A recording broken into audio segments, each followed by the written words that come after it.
I'm back on the Adobe Express homepage. I am using the website version of this. I forgot to mention that in my other video, but there is an app that you can also use. It doesn't have everything that the website version does, but I primarily use the website version anyways. So I'm going to create just a quick graphic and kind of throw something together. Let's see what I can create. I will try and make it. I'm sure we're all wanting summer. I don't know when y'all are seeing this, but everyone wants summer all the time anyways. So we're going to create something kind of summery. So I always start with this purple plus sign, but there are alternate ways of getting to a new graphic. But that is the way that I'm going to show you today. So let's create a square. There are different varieties of options for that. And of course, you can do a custom graphic size, and which is really good to show students how to change the sizing of their graphic that they're working on. So on the left-hand side is your menu, and it has quite a variety of different things and tools that you may use or need. I like to start with either the media section or elements. Elements is where you're going to find backgrounds that will automatically plug into the background of your workspace. If you use media, that's where you're going to find photos, videos, and audio. They will not automatically plug into the background, but it's quick and easy to do that if you choose. So again, we're going to search under backgrounds and type beach. And there are some super cute ones that come up.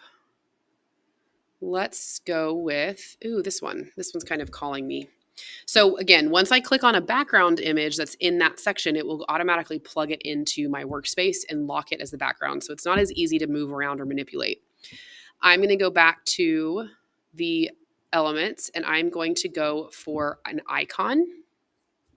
Actually, no, I'm going to go for a shape. And let's do a circle. The difference between the shapes are one of them has it's a two-toned color, so that means that you can change the fill color and the outline color. The one that's all the way filled in is just one solid color. So that is something that I show my students because they tend to get frustrated sometimes because they're like, I can't change the color of the outline because there is no outline. So I try and teach them the difference of that pretty quickly. But I also, one of my favorite tools is being able to use the color eyedropper. It's one of the most, it will always be my favorite tool because you can easily just grab a color. So you don't have to sit there and guess what color to match what you're working on. I'm going to use this darker pink, red color. And then for the outline, let's use the lighter one. Oops. And you know what? I'm going to switch those. So with this switch flip-flop button, you can just easily switch the coloring around and make it switch around. Something newer that's on here, which is super exciting and my kids love, are these different border options. So they can change and have a variety of what border they want. And I think it's so much fun. You can also change the sizing of it. So maybe you want the thickness to be larger or thinner. But yeah, the kids really love that. Like, look at the flowers. I mean, how beautiful is that? I'm going to do neon actually. Yeah. Okay. So now I have my shape. I am going to help or add some text. I'm going to help you know what my message is. So I can just type my words in. It does recommend fonts that they think you might enjoy based on your picture, which is super easy and fun. I think it's definitely helpful to have that because sometimes there's just so many fonts to choose from that it gets overwhelming. So I'm going to choose this one. And I'm going to add, let's do an outline. Let's do this darker green. Okay, and then I'm going to use, let's see what the blue would look like. I'm not sure. Let's leave it for now and play with it a little bit.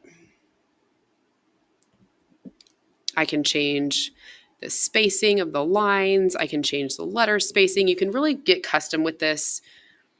Dynamic is one of my students' favorite just because it really it reshapes things to fit to where they're perfectly lined up, which is really fun for them because they're used to not having that option, especially in a language arts classroom. They have to make sure the lines, flow a little bit differently. So it's fun for them to do something just a little bit, out of the norm. I also really love that it will preview what the font will look like with the text that you've chosen. My computer's choosing not to show the rest of the words, which is really funny. I don't know why that's happening, but we're just going to go with it. So anyway, so you can really see what they're going to look like before you click on it, which I think is one of my favorite things to do. Let's do Bungee. That's one of my favorite fonts. You can also do, I'm going to tap in a little bit to the generative AI. I'm going to show you kind of how that works.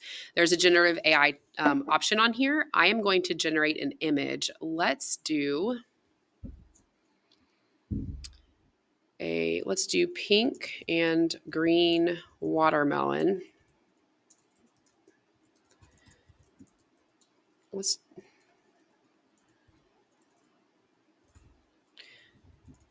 I'm going to do 3D render cartoon. Adorable pink and green watermelon slice. And let's see what it comes up with. I'm hoping that it comes up with like a Pixar kind of vibed watermelon slice that is happy, but we'll see what happens. It can kind of go any way. Oh my gosh, look how cute. This one even has some feet. Okay, I'm going to use this one because I think it's precious. Click out of it into the grayer area, and I'm going to click back into it, and I'm actually going to remove the background because I want it to fit better with my picture. And you know what? Let's fit him. Oh, that came out really cute. I did not mean to do the all blocked layout, but that's so fun.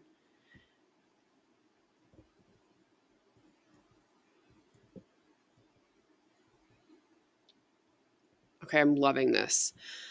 Let's do one more. Let's add a 3D, and let me show you, actually, let me show you one more thing.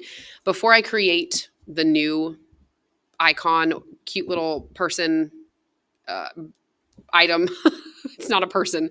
I'm going to show you something. So I like to show my students how to do things that are realistic to their future. So I'm going to do Control D on my keyboard to duplicate the watermelon slice. And then from here, what you can do is go over to the left again and click the little filter icon for generate image, and it will automatically plug in the prompt that you've already used. So I'm going to say adorable. Let's do a purple grape. And let's see what happens. I haven't made a grape before. I was trying to think of something different to make that would kind of go with the summery vibe. I guess I could have done like a drinking glass. But let's see what our little grape turns out to be or look like. Oh my gosh. Okay, so cute. You can get really, really custom with these. You can change the eye colors if you want. You can add things. But when you duplicate something, it will duplicate the settings too. So mine also removed the background because I had removed it from the watermelon slice. Oh my gosh, let's do another one. Let's do the cup now. So Control D, the generate image filtery button.